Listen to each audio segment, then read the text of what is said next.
जय जोहार, नमस्कार, बहुत स्वागत आप सभी का जी मध्य प्रदेश छत्तीसगढ़ के खास कार्यक्रम इमर्जिंग जशपुर में। छत्तीसगढ़ का जशपुर हमेशा से अपनी खूबसूरती के लिए जाना जाता है। यहाँ के किसान नवाचार का इस्तेमाल करके आधुनिक खेती का काम कर रहे हैं। साथ ही यहाँ की खूबसूरती लोगों को अपनी ओर आकर्षित करती है। और आज इमर्जिंग जशपुर के इस खास कार्यक्रम में हम उन लोगों से चर्चा करेंगे और जानेंगे कि आखिरकार उनका जो काम है वो कैसे जशपुर को आगे बढ़ाने के लिए प्रयासरत है और कैसे विकास कर रहा है। तो आज के इस खास कार्यक्रम की शुरुआत करते हैं और सबसे पहले अपने पहले पैनल को मैं मंच पर बुलाना चाहूंगी। जोरदार तालियों के साथ स्वागत करिए डॉक्टर गजेंद्र का, जो कि यूनिसेफ ऑफिसर हैं। स्वागत है डॉक्टर गजेंद्र आपका मंच पर। इसी के साथ ही मैं अपने दूसरे मेहमान को मंच पर बुलाना चाहूंगी, जितेंद्र उपाध्याय जी, डीएफओ हैं जशपुर डिवीजन के। बहुत स्वागत है जितेंद्र जी आपका भी। और साथ ही अपने तीसरे गेस्ट को मैं मंच पर बुलाना चाहूंगी, डॉक्टर आरएस पैकरा जी, जो कि सीएमएचओ हैं जशपुर के। तो जशपुर देश का पहला ऐसा जिला बनने जा रहा है जहां पर सिकल सेल को लेकर के 100% यहां पर मॉनिटरिंग हो चुकी है। और इसको लेकर के, इस कामयाबी को लेकर के एक वीडियो देखते हैं। माननीय प्रधानमंत्री श्री नरेंद्र मोदी जी के आह्वान पर 2047 तक देश को सिकल सेल एनीमिया मुक्त बनाने की मुहिम में योगदान दे रहा है छत्तीसगढ़ का जशपुर जिला।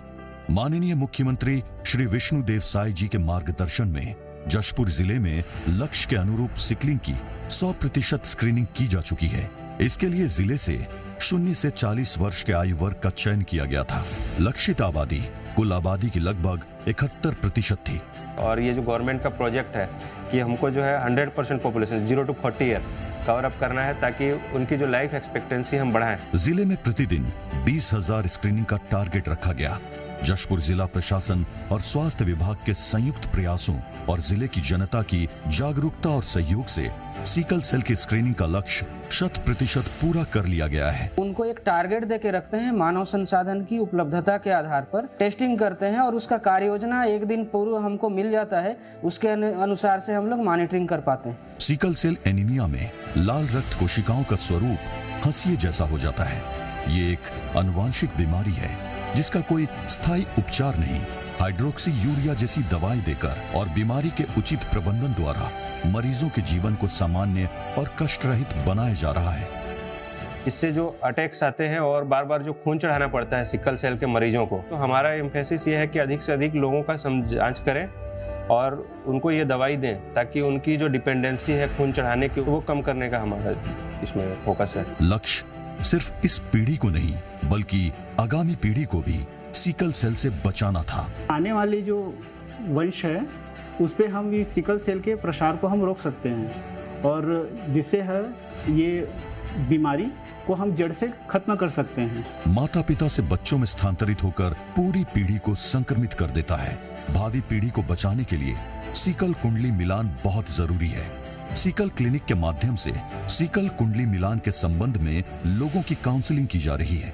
अगर शादी से पहले ही पता चल जाए तो सिकलिंग को अगली पीढ़ी तक पहुंचने से रोका जा सकता है। जैसे गर्भवती माताएं आती हैं हमारे पास, सिकल सेल से संबंधित जो भी परेशानियां होती हैं, जैसे हम पूछते हैं कि आपको थकान महसूस होती है, रात में जोड़ में दर्द, बुखार वगैरह ऐसा कुछ रहता है, ये सब चीजें हम पूछते हैं। बीमारी अगर जटिल हो जाए तो मरीज को कष्टदायक प्रक्रिया से गुजरना पड़ता है। मरीज इस स्थिति तक न पहुंचे, इसके लिए युद्ध स्तर पर कार्य किए गए। मास लेवल पे हम लोग सोल्युबिलिटी टेस्ट करते हैं, जिसमें ज़्यादा समय नहीं लगता है, और उसके बाद कन्फर्मेटरी करने के लिए हम लोग इलेक्ट्रोफोरेसिस यूज करते हैं। भर्ती के लिए भी हम लोग अलग से इनका सेपरेट वार्ड रखे हैं, ताकि कोई भी सिकल सेल मरीज आए उसको भर्ती हो, किसी तरह की असुविधा ना हो, और खून का व्यवस्था रखें। हम ब्लड बैंक है तो हमारे पास। उसके अलावा जांच के लिए हमने सोल्युबिलिटी, इलेक्ट्रोफोरेसिस और पॉइंट ऑफ केयर रखा है। उचित दवाएं और जानकारियां अभियान के दौरान दी गई। हमारा संकल्प है जशपुर स्वस्थ और सिकल सेल मुक्त बने। तो इस पैनल की चर्चा की शुरुआत के लिए मैं अपनी सहयोगी तृप्ति सोनी को मंच पर बुलाना चाहूंगी, ताकि इस पैनल से बातचीत करी जाए और जाना जाए कि आखिरकार ये जशपुर के विकास के लिए कैसे काम कर रहे हैं और जशपुर को आगे बढ़ाने के लिए क्या वो कदम है जो कि भविष्य में उठाने की एक सोच रख करके आज इस मंच पर आए हैं। तो जाने की कोशिश करेंगे इनसे। ओवर टू यू तृप्ति। और आप भी आइए, पैनल को ज्वाइन करिए हमारे साथ में। इस बार स्वास्थ्य की बात सबसे पहले करेंगे। क्योंकि जब स्वस्थ होगा जशपुर तभी तो विकास की रफ्तार तेज होगी। बहुत स्वागत है आप सभी का। पहला सवाल मैं करना चाहूंगी डॉक्टर आर.एस. पैकरा जी आपसे। सिकल सेल को लेकर के अभी हमने देखा कि किस तरीके से जागरूकता फैलाई जा रही है। आसान भाषा में समझाइए कि ये कितनी बड़ी समस्या है।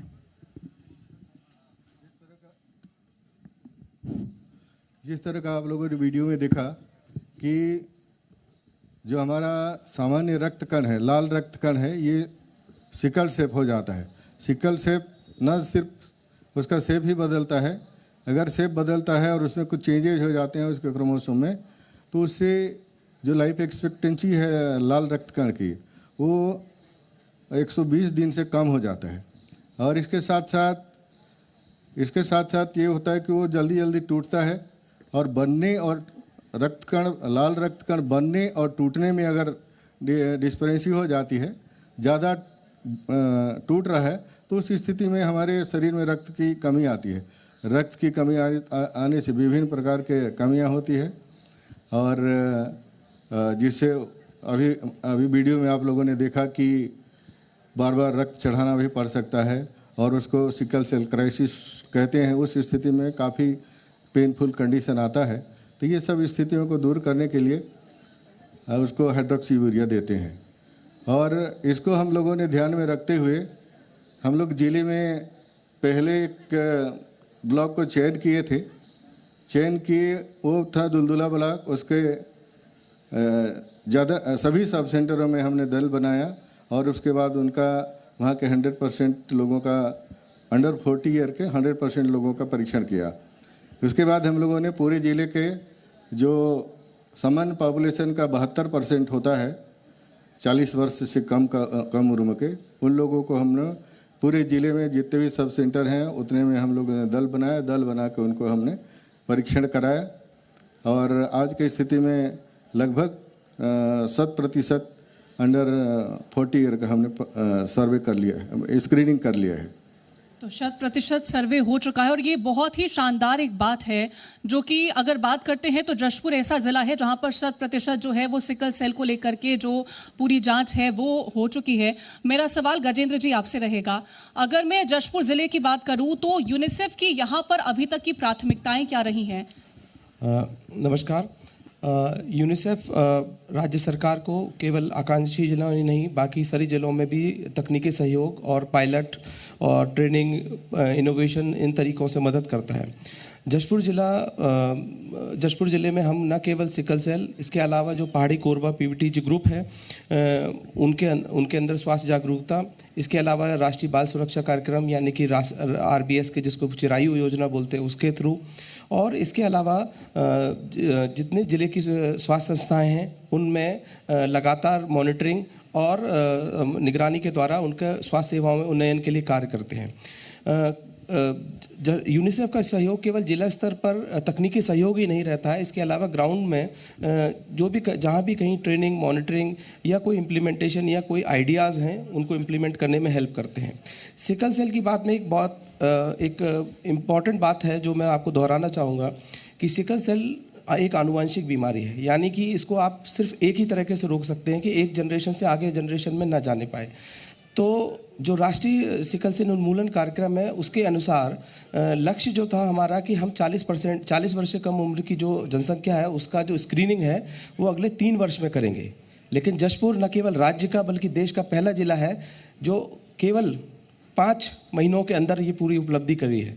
ये बहुत बड़ी बात है और ये इसकी मतलब जितनी तारीफ की जाए कम है। और जब यूनिसेफ कोई बीड़ा उठा लेती है तो उसे पूरा करके ही छोड़ती है। बिल्कुल। तो यूनिसेफ का प्रयास और जिला प्रशासन का प्रयास, ये में जो साहब बैठे हुए सब दोनों मिलकर के छत्तीसगढ़ में जशपुर में सिकल सेल से मुक्ति की ओर है, माना जाए। Yes ma'am. तो इसमें क्या है कि केवल स्क्रीनिंग से बात नहीं बनती है, क्या स्क्रीनिंग के बाद भी अभी काफ़ी कुछ बचा है। जैसे कि जब एक मरीज की जब स्क्रीनिंग हो जाती है तब आपको ये पता चलता है कि या तो वो डिजीज्ड है यानी रोगी है या कैरियर है। तो जैसा भी आपने वीडियो में देखा कि रोगी की स्थिति बहुत ख़राब होती है, कई बार ख़राब हो जाती है, उनको बहुत पीड़ा से गुजरना पड़ता है और इसका इलाज भी नहीं है। दिक्कत यह है कि रोगी को अक्सर पता ही नहीं होता कि वो आगे रोग ले जाएगा, तो उसकी ज़रूरी है मैरिज काउंसलिंग, और यदि कोई ऐसे 2 व्यक्तियों की शादी हो जाती है तो ज़रूरी है जेनेटिक काउंसलिंग। और जो नए बच्चे पैदा हो रहे हैं, जो गर्भवती महिलाएं, उनकी लगातार जांच, और अगर कोई ऐसा बच्चा ऐसा इस पूरी स्क्रीनिंग में छूट गया तो ये लगातार प्रक्रिया है। और इनके अलावा जो सिकल सेल डिजीज या ट्रेट है, यानी कि जो कैरियर हैं, उनको सरकार की तरफ से एक डिसेबिलिटी सर्टिफिकेट मिलता है और नौकरियों में और रोजगार में उनको सहायता मिलती है। तो उन जो ज़रूरतमंद हैं, जो एलिजिबल लोग हैं, उन तक ये सुविधा पहुँचे। जब ये सारी चीज़ें होंगी तब जाके हम कह पाएंगे कि जशपुर जो है सिकल सेल, और अगली दिशा में जशपुर उसमें सबसे पहले करेगा। एंड मुझे पूरा भरोसा है कि अगले 6 महीने में हम केवल राज्य में ही नहीं, देश में एक ऐसा मॉडल देंगे कि सिकल सेल से हम कैसे फाइट कर सकते हैं। भविष्य को सुरक्षित बनाना है, स्वस्थ बनाना है, और उसके लिए कदम बहुत ज़्यादा महत्वपूर्ण भी है। जितेंद्र जी, मेरा सवाल आपसे रहेगा, क्योंकि जशपुर की हम बात करते हैं तो यहाँ की खेती किसानी हो, ये बहुत नवाचार यहाँ पर देखने को मिला है। अगर जंगलों को लेकर के बात करें तो यहाँ के जंगल कैसे हैं? आप सभी को नमस्कार। और मैं बोलना चाहूँगा कि जैसा नाम है जशपुर, उसी प्रकार का ही यहाँ पे यश से भरा जंगल है। एक बहुत बड़ा समुदाय जशपुर जिला का सीधे तौर पे डायरेक्टली इनडायरेक्टली वनों पे आश्रित है और बहुत ही सुंदर है। साल वन है, मिश्रित वन है। यहाँ 3 प्रकार के क्लाइमेट जोन है। आप लोअर घाट देखेंगे तो वहाँ का अलग प्रकृति है, अलग जंगल है, और अपर घाट का देखेंगे तो वहाँ पे साल के घने जंगल है। मतलब सभी प्रकार के यहाँ पे वन के जो कैटेगरीज हैं वो सारे यहाँ पाए जाते हैं, और ये बहुत ही समृद्ध जिला वनों के माध्यम से इसको बोला जा सकता है। और इसकी समृद्धि तो इसी बात से है कि यहाँ का टाऊ विदेशों में भी खूब पसंद किया जाता है। कौन कौन से ऐसे वनोपज हैं जिसकी डिमांड पूरे देश भर में रहती है, और उसकी प्रोसेसिंग कैसे हो रही है? अभी वर्तमान में जशपुर जिला में 25 से 30 वनोपपात का वन विभाग इसमें क्रय कर रहा है, जिसमें सबसे महत्वपूर्ण है तेंदुपत्ता। तेंदुपत्ता एक बहुत बड़े जन समुदाय है। हमारे तेंदुपत्ता संग्राहक लगभग 36,000 हैं। 36,000 संग्राहक जो तेंदुपत्ता वन संग्रहण करते हैं ये, और जशपुर की तेंदुपत्ता की क्वालिटी बहुत अच्छी है। इस कारण से ये अग्रिम क्रेता इसको खरीद के ले जाते हैं। विगत वर्ष भी पूरा टारगेट पूरा किया गया था, और इस साल शासन के मंशानुरूप तेंदुपत्ता संग्रहण दर में बढ़ोतरी की गई है, जिससे कि स्थानीय लोगों में बहुत ही हर्ष है। और इस साल लगभग हम 39,000 मानक बोरा तेंदुपत्ता संग्रहण करने का लक्ष्य है। इसी परिप्रेक्ष्य में हम कोदो, कुटकी, रागी, महुआ और इसके अलावा हर्रा, बहेड़ा और बहुत से ऐसे वनोत्पाद हैं जिसको हम खरीद रहे हैं। विगत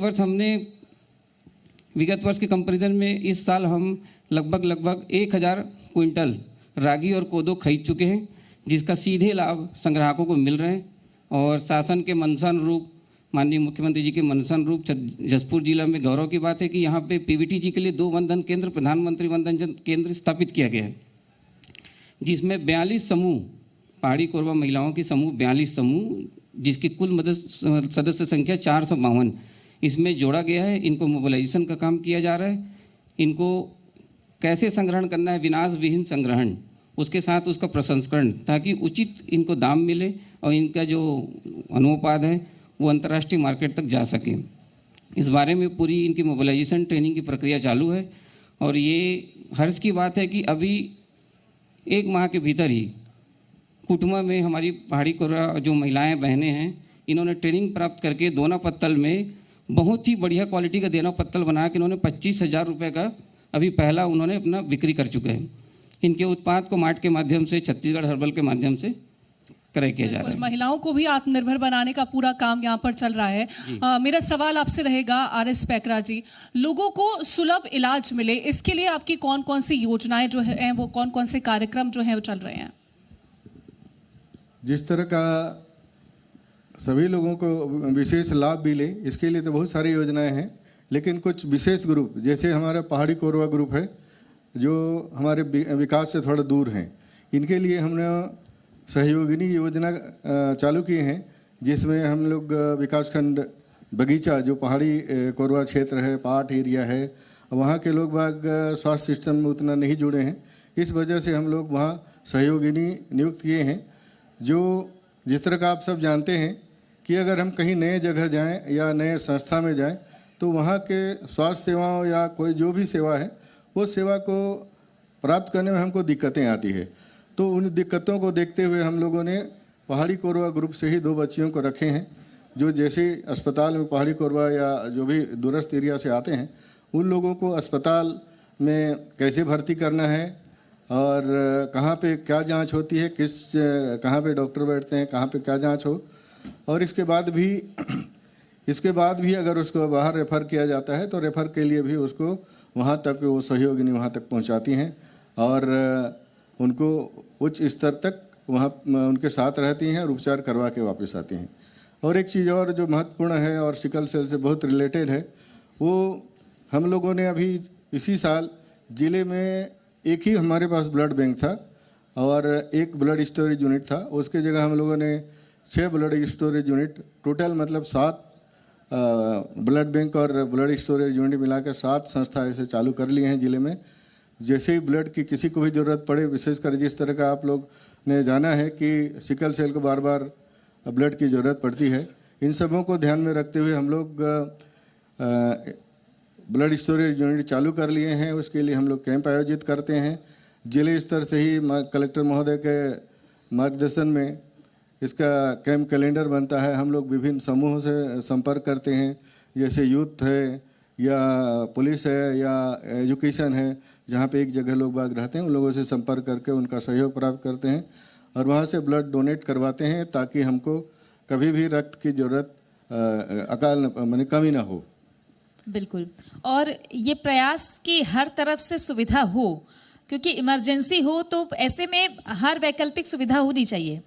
लेकिन सबसे बड़ी बात यह है डॉक्टर गजेंद्र, आपसे मैं समझना चाहूँगी कि यूनिसेफ तो कोने कोने तक पहुँच के काम करती है, वो भी जिला प्रशासन के साथ में यहाँ मिलकर आप लोग काम कर रहे हैं सिकल सेल को लेकर।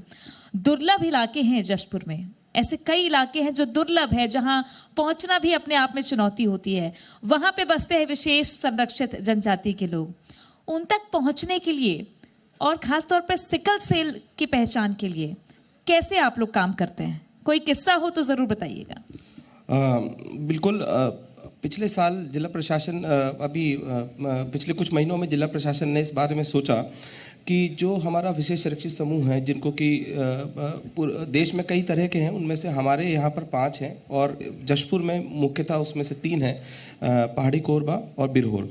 तो मुख्यतः ये बगीचा ब्लॉक में है और उसको जिसको कि हम आम बोलचाल की भाषा में पाठ का क्षेत्र भी बोलते हैं।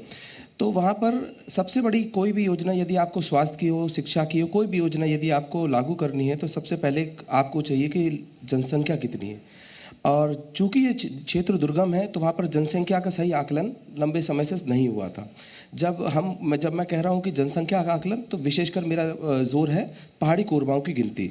तो जिला प्रशासन के सहयोग से, जिला प्रशासन की पहल पे पहाड़ी कोरबाओं तक हम पहुँचे और 17,000 पहाड़ी कोरबाओं तक एक एक घर तक पहुँचे। और जब हम उन तक पहुँचे तो न केवल हमने उनके स्वास्थ्य की जानकारी ली कि क्या उनका खान पान है, क्या उनकी दिक्कतें हैं, क्या जो वहाँ पर स्वास्थ्य क्षेत्र है वहाँ से क्या उनको सहयोग मिलता है, कहाँ पर दिक्कतें आ रही हैं, और फिर उसके अनुरूप हमने काम करना शुरू किया। तो उसमें मुख्यतः हमने 4-5 चीज़ें की। जैसे सबसे पहले उनको संदेश देना शुरू किया। तो संदेश में हमने बैगा सिरहा गुनिया, जो यहाँ के पारंपरिक चिकित्सक हैं, उनको सम्मिलित किया, क्योंकि यदि आपको ग्रामीण क्षेत्र में काम करना है तो बैगा सिरहा गुनिया की भूमिका को आप नज़रअंदाज नहीं कर सकते। वो भी समुदाय में बहुत बड़ी चेंज मेकर हैं।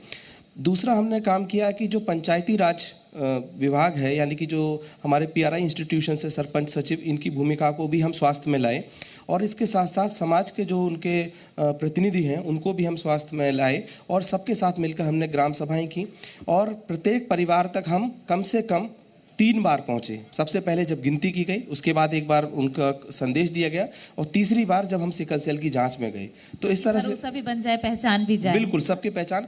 तो जब हम ये जानकारी इकट्ठी कर रहे थे तो केवल हमने स्वास्थ्य की ही नहीं की, फिर हमने उसमें ये भी पूछा कि आपके पास आयुष्मान कार्ड है कि नहीं, बैंक खाता है कि नहीं, आधार कार्ड है कि नहीं, ताकि वो सुविधाएं भी साथ में दी जा सके। तो केवल ये जब भी कोई जशपुर जिले में एक अच्छी बात आप ये देखेंगे कि जब भी कोई योजना चलती है तो वो केवल एक क्षेत्र की नहीं होती है, वो एक साथ कई क्षेत्रों को समेटती हुई समावेशी होती है।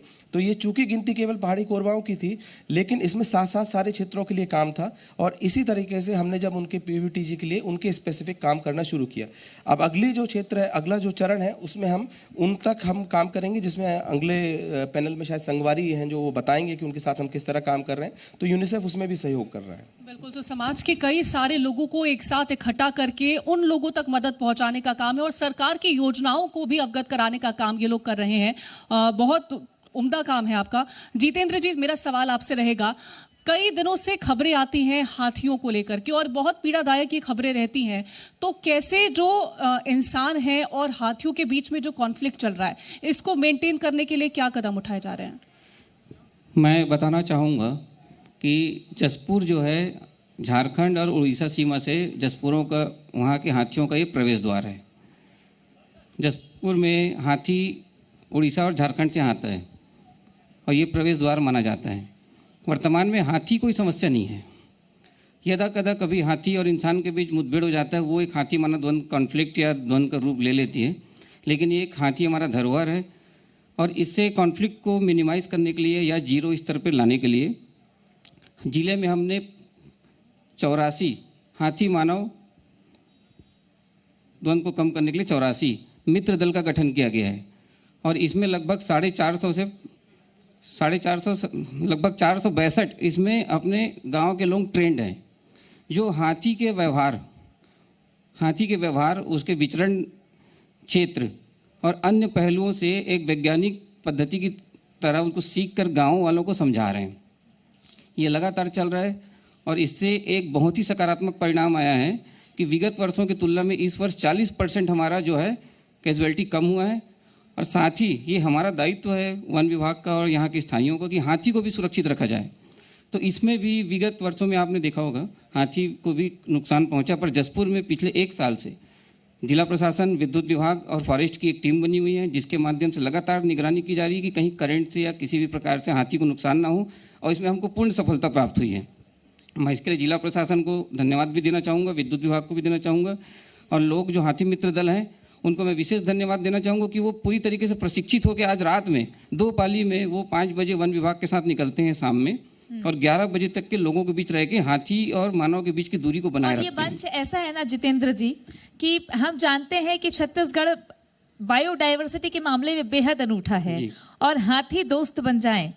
आपने देखा होगा कि ऑस्कर मिली थी एक फिल्म को, हालांकि ये संभव नहीं होता चूंकि जंगल में जाने वाले हाथी है। तो मैं आपसे इस मंच से अपील करूंगी कि यहाँ जितने लोग बैठे हैं, ये न सिर्फ बगिया गांव के बल्कि जशपुर के लोग सब सुन रहे हैं। आप जरूर ये बताइए कि अगर हाथी आ रहा है तो क्या सावधानी बरतनी चाहिए, हाथी को ना छेड़ें या हाथी से बचने के लिए क्या उपाय करने चाहिए, आसान भाषा में? सबसे इसका महत्वपूर्ण पहलू है, यदि हाथी आपके ज़िले में या गांव में आता है तो उसकी सूचना आपको होती है। मेरा सभी से रिक्वेस्ट है, एक ही इसका सबसे पद्धति है, हाथी मानव जो सह अस्तित्व का है कि आपको हाथी को ना तो देखने जाना है, नहीं आपको उसके पीछे खदेड़ना है। यदि फसल नुकसानी हो रहा है, यदि खेत में हाथी है और धान खा रहा है या अन्य फसल खा रहा है, आपको तत्काल 10 दिन में मुआवजा दिया जाता है। आप हाथी को ना छेड़ें, उसको टॉर्च ना मारें, टॉर्च से उसकी रोशनी में आँख ना मारें, उसको देखने ना जाए।